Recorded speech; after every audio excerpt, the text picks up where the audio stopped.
3 jenis resiko yang paling umum di pasar modal dari kacamata investor. Sebenarnya kalau kita ya dari kacamata yang udah berpengalaman dalam investasi, bisnis risk yang paling kita takutin. Bisnisnya bagus, growing terus, segala macem, demand naik, harusnya mahal. Tetap dibeli. Teman-teman forget about Unilever. Tertarik nggak investasi setahun dapat 2%? Jointing 2 tahun ya maksimal. Itu pasti resiko 1 dan 2. Udah aman lah. Udah aman Pasti. Kayaknya memang ada orang tuh yang secara darah tuh nggak cocok jadi investor saham. Investor saham itu kita harus banyak-banyak 2S lah. Sabar sama syukur.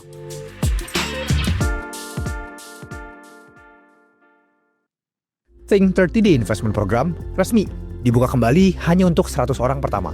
Yes, buat kalian yang penasaran gimana sih rasanya jadi member Think tanpa perlu komitmen selama 1 tahun penuh, program ini adalah program yang tepat buat kalian. Karena dalam program ini, kalian akan dibimbing step by step melalui modul pembelajaran kami yang kalian bisa akses secara online, mulai dari mengetahui apa itu saham, gimana cara membaca laporan keuangan, menilai valuasi bisnis, sampai menentukan mana saham yang menarik untuk kita investasikan. Gak cuma itu, kalian juga bakal mendapatkan akses ke investment research kita, ke top 3 monthly investing ideas di bulan Oktober 2025, dan gak cuma pelajarin materinya secara online, kalian juga bakal dapetin kesempatan untuk praktekin langsung bersama dengan analis Think di Think Exclusive Workshop 2025 pada bulan November nanti.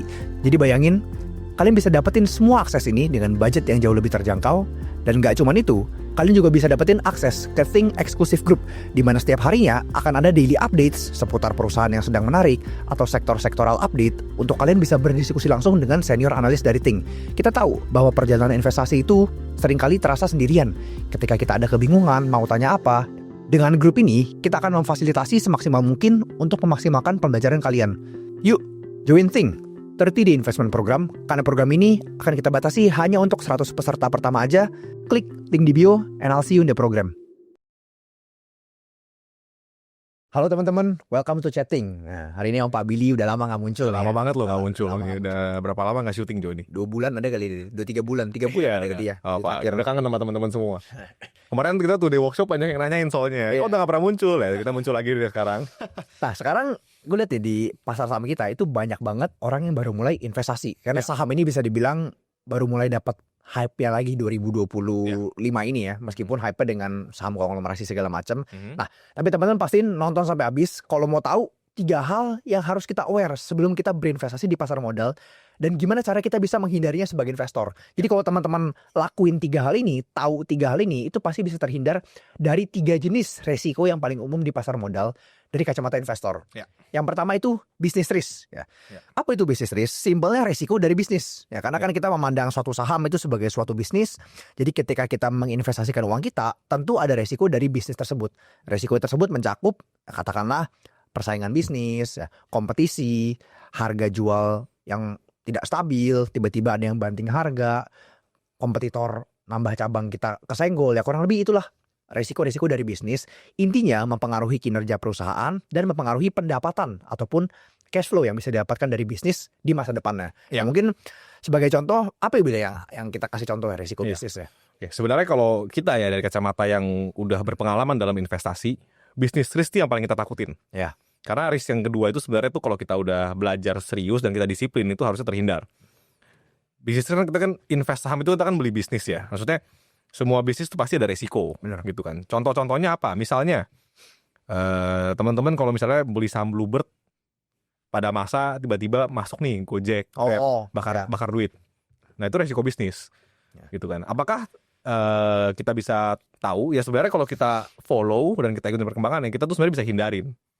Bisa jadi kita exit sebelum terjadi perang harga, tapi ya inilah bisnis risk, gitu. Kita harus makanya setiap saham yang kita pegang kita harus follow terus. Contoh lain misalnya kayak saya misalnya di gudang garam, itu waktu saya beli dulu, saya udah cerita panjang lah ya, mungkin nanti taruh link YouTube-nya aja yang saya ceritain ini, jadi saya nggak ceritain ulang. Tiba-tiba kemakan sama rokok ilegal, nah itu kan bisnis risk. Nah, terus apalagi misalnya hardware secara langsung juga kan hardware juga kena persaingan online gitu kan. Dimana mungkin sebelumnya bisnisnya bagus, ya pas kita analisa bagus, tapi karena satu dan lain hal, landscape industri yang mungkin berubah, kompetisinya berubah, jadi persaingannya jadi nggak gitu kondusif dan long story short kinerjanya jadi menurun lah. Ya mereka kena inilah orang dagang online, barang tadinya mereka kan impor barang Cina sebenarnya ya, tapi dijualnya mahal, di sini gede, begitu barang dari Cina masuk sini gampang ya perang harga mereka lama-lama orang kan jadi beli online aja, barangnya sama aja kok. Kan Ya. mereka kan beli, ya mungkin ada sedikit beda, cuman buat dari kacamata pembeli itu kadang-kadang udah masa bodoh kalau bedanya tipis-tipis tapi harganya beda jauh gitu. Ya, benar. And mungkin apalagi yang baru-baru ini Unicharm. Oh iya, Ya, itu juga itu. turun banyak tuh harga Ya, sahamnya kan. Unicharm itu tiba-tiba kompetitor dari Wings bikin Unicharm ini by the way yang bikin ini ya, Softtek sama apa? Mami Poko. Yang popok bayinya yang kena. Ya.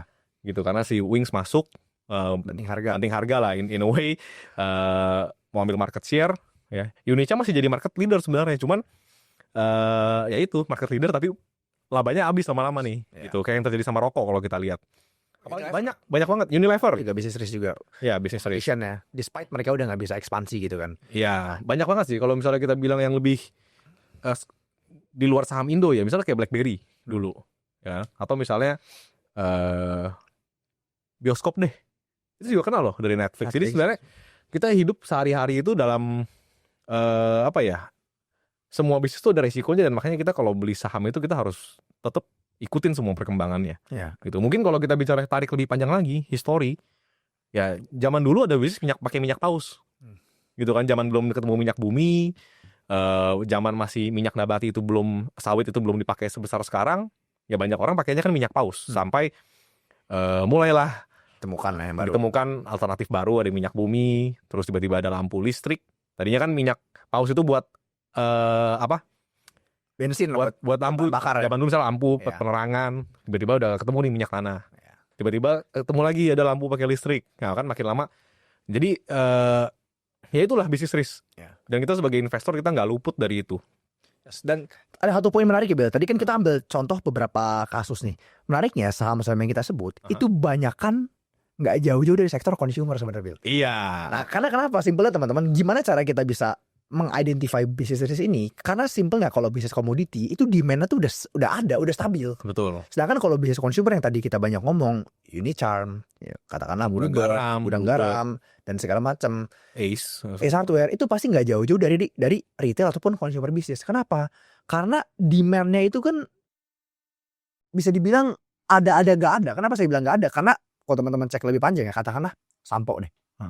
Zaman dulu kalau teman-teman cek, sampo itu orang pakainya sebulan itu sekali.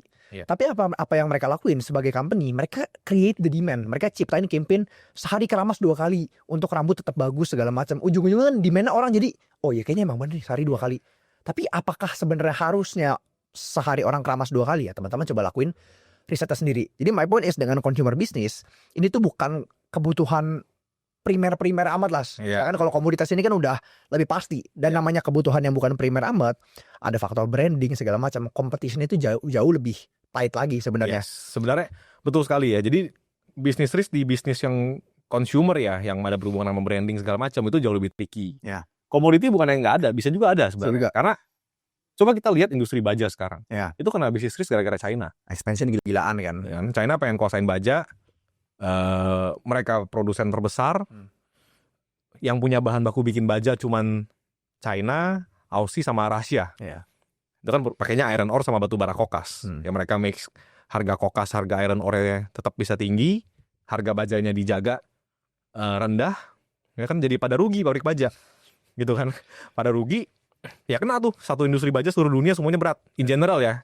Cuman karena baja ini buat kebanyakan negara itu adalah barang penting ya. Karena kalau perang itu kan semua kan senjata, pesawat, mobil, tank itu semua kan pakai baja gitu kan. Jadi mereka tetap mau jaga, bajanya harus ada. Akhirnya bertahun-tahun karena semuanya bleeding tapi dari masing-masing negara itu tetap mau ada, ya akhirnya bleedingnya jadi lama sekali. Even sampai sekarang ya. Even sampai sekarang gitu baja. Ada juga mungkin contohnya seperti kertas. Kan ada masanya harga pulp tinggi-tingginya tapi harga kertas itu sengaja nggak tinggi.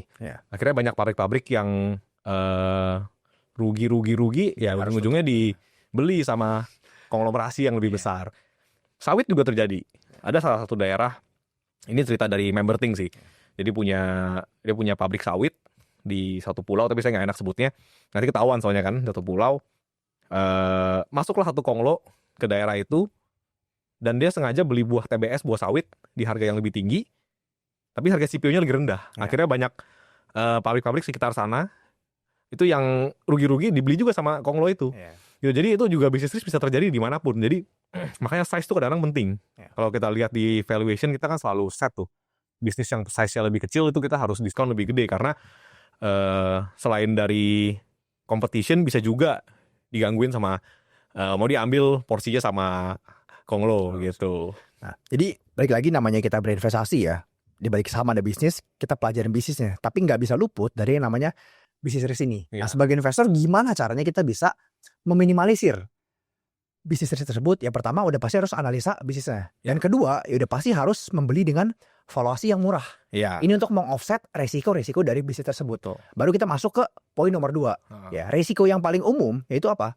Selain bisnis risk, kalau kita udah ngerti, kita udah pelajarin bisnisnya dan kita udah beli dengan diskon yang besar, tapi masih banyak orang jatuh ke resiko kedua, yaitu apa? Premium risk. Ya. Bisnisnya bagus nih, Bill. Iya. Bisnisnya bagus, growing terus segala macem, Iya. demand naik, valuasi mahal, Iya. tetap dibeli. Katanya tahun depan masih growing. Nah, inilah yang kita sebut sebagai premium risk. Iya. Itu apa? Resiko dengan membeli bisnis ataupun berinvestasi di suatu aset yang udah kemahalan. Nah, ini tuh ada resiko lagi. Meskipun bisnisnya bagus, tapi kalau belinya kemahalan belum tentu kan jadi investasi yang bagus. Iya. Contoh paling gampang Unilever lah. Ini udah sejuta umat. Unilever tuh zaman saya dulu pertama kali invest ya tahun 2015-16 itu semua orang suruh beli Unilever. Campaign-nya yuk nabung saham Unilever. Iya, karena pagi pakai sikat gigi pakai Pepsodent, minumnya Sariwangi lah, apalah semuanya tuh disebutin satu-satu. Kita sehari-hari pakai barangnya, masa kita nggak beli sahamnya? Padahal kenyataannya pada saat itu ya, saya kan memang dari dulu tuh yang masuk dalam otak dan darah saya itu fundamental. Pasti bisnis pakai logika bisnis ya. 100% business factor. Saya lihat nih PE-nya tuh kurang lebih 50. Saya agak lupa lah exactnya, pokoknya gede lah. Karena gede saya udah gak mau ingetin. Anggap PE-nya 50. Di kondisi market leader. Kayak satu Indonesia tuh udah barangnya mereka semua. Gitu kan. Mereka juga gak bisa ekspansi ke luar negeri. Karena mereka memang Unilever Indonesia. Ya berarti kan kalau kita beli PE 50, bayar 50 dapetnya 1. Itu return cuma 2% juga. Itu ya labanya kalau bisa naik 2 kali lipat aja, itu masih kalah sama deposito pada saat itu. Jadi kita ngapain beli saham? Gitu kan, sebagus apapun bisnisnya, ya kalau kita belinya kemahalan, kita bisa kena namanya premium risk gitu. Akhirnya ketika orang sadarkan itu, kemudian ada masanya labanya tiba-tiba turun karena satu dan lain hal, grow-nya melambat, bahkan declining kalau sekarang, ya sahamnya dipanisnya langsung gila-gilaan, sekali turun bisa 80%. Jadi selain resiko bisnis, ada juga resiko beli kemahalan. Nah ini yang saya rasa nih kebanyakan orang kalau yang baru setengah ngerti saham tapi sudah mau mau investasi tanpa mau dalemin lagi, kenanya tuh di premium risk. Mereka ngerti sebenarnya BCA tuh bagus, BRI itu bagus, Bank Mandiri itu bagus, tapi belinya tuh semua di atas. Maksudnya gue pribadi baru beli Bank BRI gede tuh di 3.300 waktu itu, 3.400 lah kurang lebih. Pas trading kan itu kan. Bank Mandiri juga baru beli banyak porsi yang serius ya. Kalau porsi tangkap tiang tuh kan kita kadang-kadang dikit-dikit ada. Itu di 4.400. Jadi dan hokinya 5,5 udah keluar banyak tuh karena ketemu saham lain yang saya beli naik, Bank Mandirinya balik ke 44 ya, masuk lagi Bank Mandiri deh. Wah, ini spill. Gak apa-apa lah, kan gak mungkin dibilang pom-pom kalau Bank Mandiri kan terlalu gede size-nya gitu. Ya bank yang sama, tapi kalau beli Bank Mandirinya di 7.400 ya itu namanya mengabaikan margin of safety, akhirnya kena premium risk. Itu turunnya gak main-main loh, turunnya 40% loh dari tertinggi loh. Padahal bisnisnya juga ya the largest bank di Indonesia, sama-sama perusahaan bagus, cuman harga beli itu berpengaruh sangat signifikan terhadap return. Ya, karena teman-teman harus ingat ya, dan ketika kita mau investasi di suatu aset, ya pastiin kata kuncinya 2, cari bisnis bagus, ya itu kita mengatasi yang namanya bisnis risk. Oke, pastiin bisnisnya bagus supaya nggak gampang digincat kompetitor segala macam. Dan kalau udah dapat bisnis yang bagus, pastiin belinya jangan kemahalan. Ini masuk ke kategori kedua yaitu premium risk. Nah, sedikit tips gimana caranya kita bisa pastiin bisnis yang kita beli ini nggak terkena premium risk atau nggak. Simpel lagi nih teman-teman. Kalau kita mau berinvestasi di suatu bisnis yang relatif nggak murah. Relatif nggak murah gimana? Anggap deh price to earnings-nya itu di atas 15 kali sebagai benchmark gitu ya. So ketika kita berinvestasi bisnis dengan price to earning di atas 15 kali ya, bahkan sampai 20 kali, artinya setahun kan kita dapat hasil kurang lebih 5-7%. Ya kan, kalau PE 20 kali ya kurang lebih 5%. Ya, kurang lebih. Kalau price to earning 15 kali anggap 7%-an kurang lebih. Nah, kita harus pastiin ke depannya bisnis ini beneran bisa grow atau enggak, dan kalau grow seberapa banyak. That's the point. Nah, jadi ketika kita berinvestasi di harga yang premium, kita harus bisa justify kepremiuman tersebut dengan potensi pendapatan di masa depannya. Pertumbuhannya, ya, potensi pertumbuhan pendapatan di masa depannya. Katakanlah seperti Unilever yang Pak Bidi tadi cerita. Sekarang udah P50. Artinya 50 tahun balik modal, kasar kata. Kalau labanya sama terus nih. Iya. Berarti kan setahun dapat 2% kurang lebih. Nah, setahun 2%, teman-teman forget about Unilever. Tertarik nggak investasi setahun dapat 2%? Iya, ngapain? Kecuali dari diri kita ada keyakinan yang jelas dengan data yang cukup akurat, nggak usah detail banget 100%. Kita yakin 2% tahun ini, tapi tahun depan bisa 4%. Tahun depan lagi bisa 8%, bisa 16%, dan seterusnya. Ini yang kita sebut sebagai ya growth yang bagus. Jadi baik lagi untuk kita bisa mengatasi premium risk, so teman-teman harus pastiin ketika kita membeli bisnis yang price to earning-nya di atas 15 kali, 20 kali bahkan atau lebih tinggi lagi ya, kita harus ada reasoning yang benar-benar kuat, bisa menjustify return bisnis itu bisa mengikuti ya valuasi premium. Karena kalau nggak tercapai, yang terjadi ya seperti Unilever yang tadi dibilang, ujung-ujungnya market juga cepat atau lambat pasti akan sadar, wah gue bayar premium banget nih, udah nunggu 2 tahun 3 tahun tapi kok kayaknya masih gini-gini aja kinerjanya. Dividen cuma 1-2%. Ya kan? Jadi dan itu sebenarnya ya sangat jarang bisa grow seperti itu di perusahaan besar. Agree. Gitu. Malah yang saya in real case yang saya ketemu perusahaan bisa seperti itu kebanyakan belum IPO. Ya. Gitu. Saya juga beberapa kali dapat tawaran untuk invest di perusahaan private.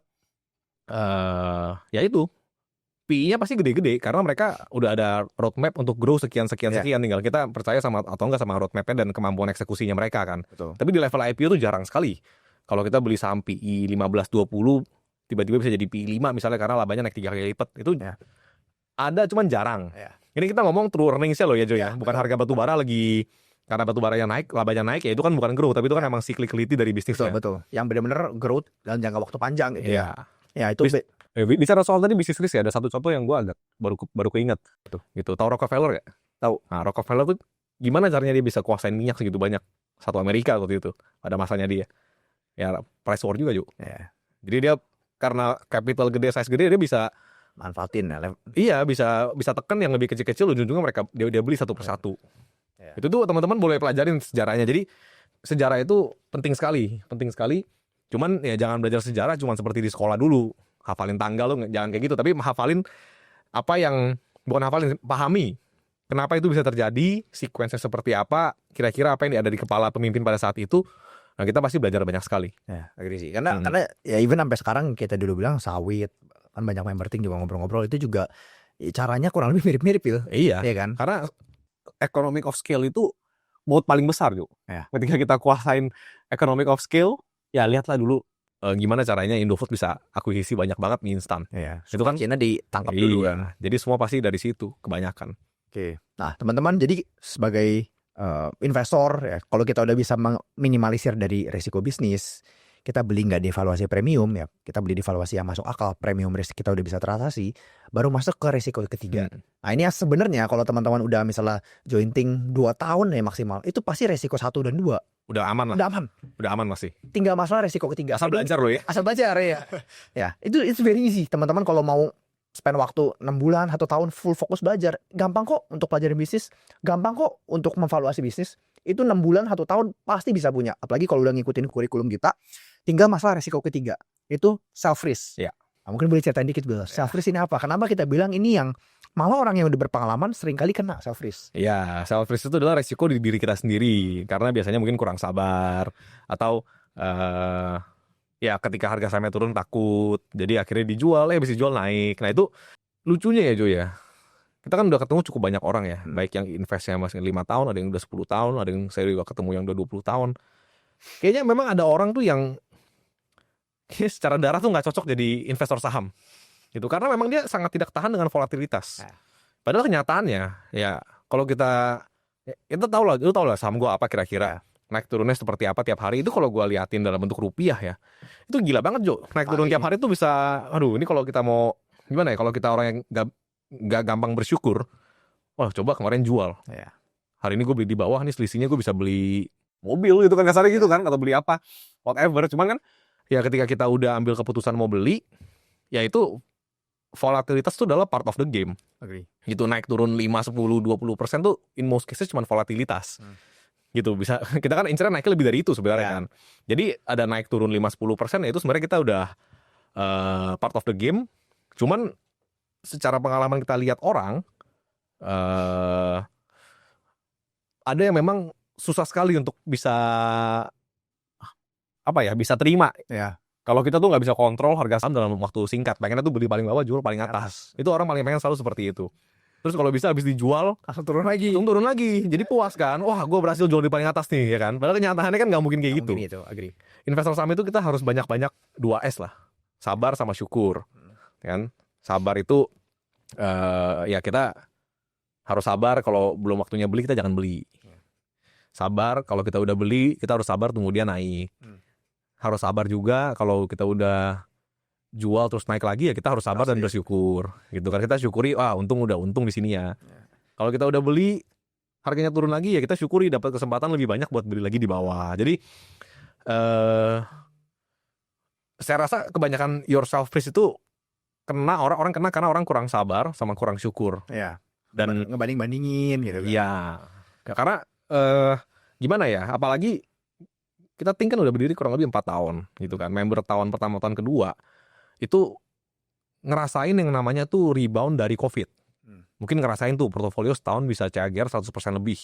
Ya kan? Ketemu misalnya ada yang WIM dapat bisa berapa waktu itu WIM tuh? Mungkin yang 5 baggers mah ya beli di 500 jual 3.000 tuh 6 kali lipat loh.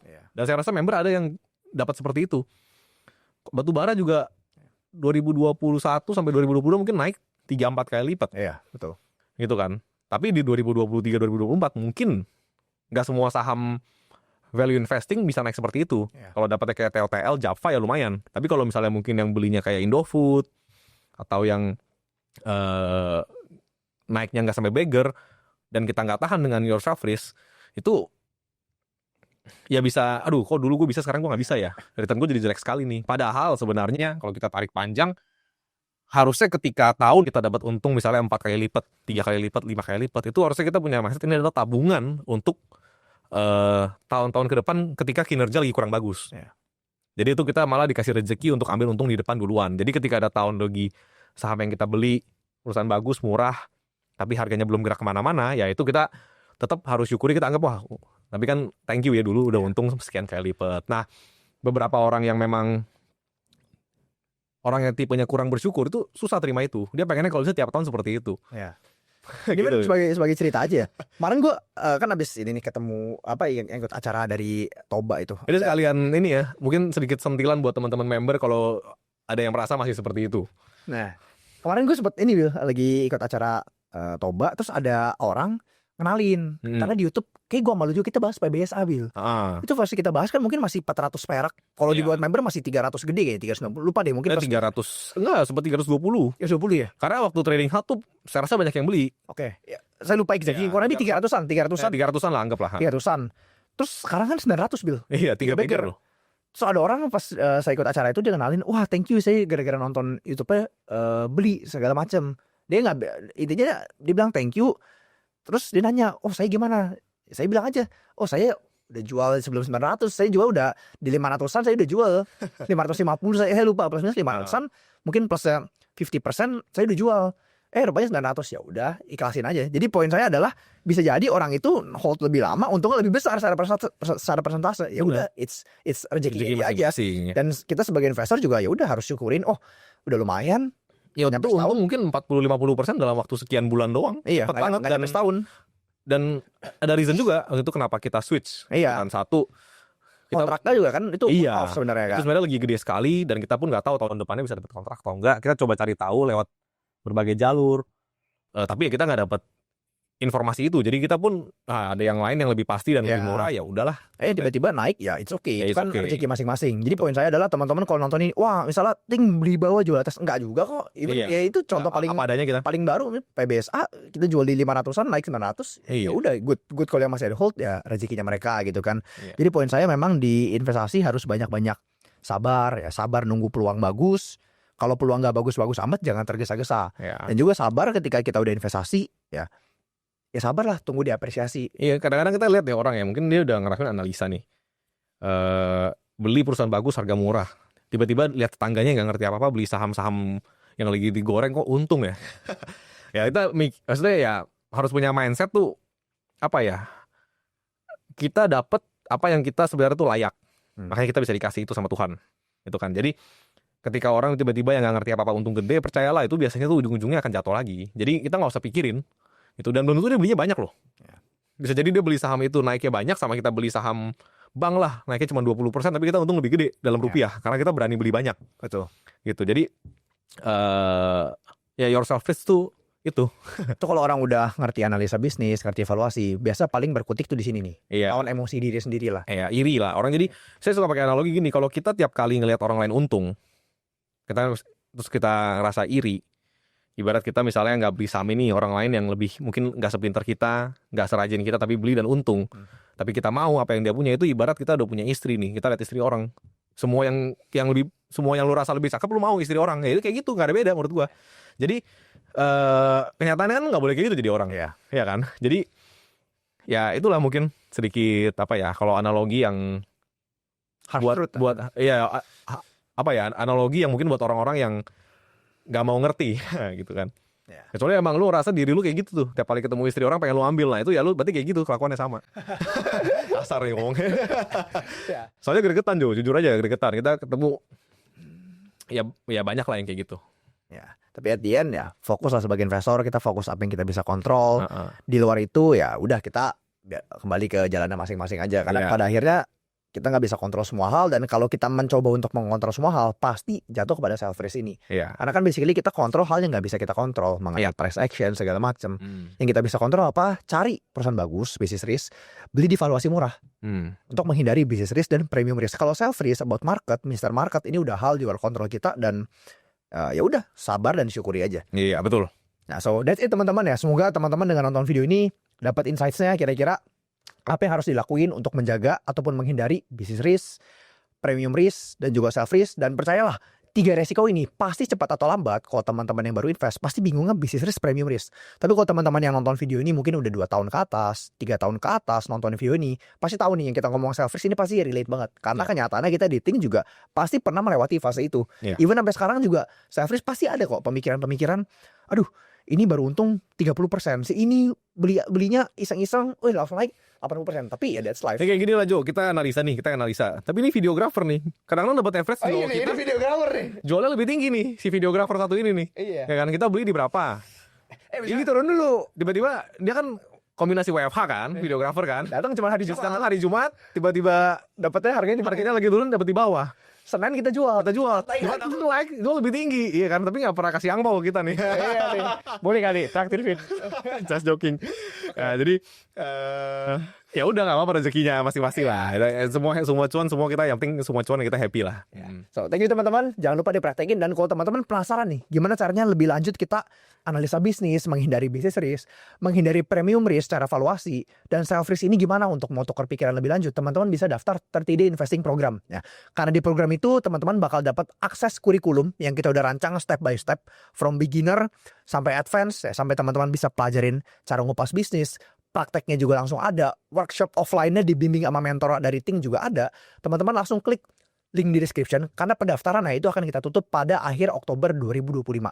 So pastiin teman-teman kalau memang mau serius pelajarin investasi saham jangka panjang, kami rasa ini adalah waktu terbaik untuk teman pelajarin investasi jangka panjang. So thank you teman-teman, semoga video ini bisa bermanfaat. See you on the next chatting. Bye-bye.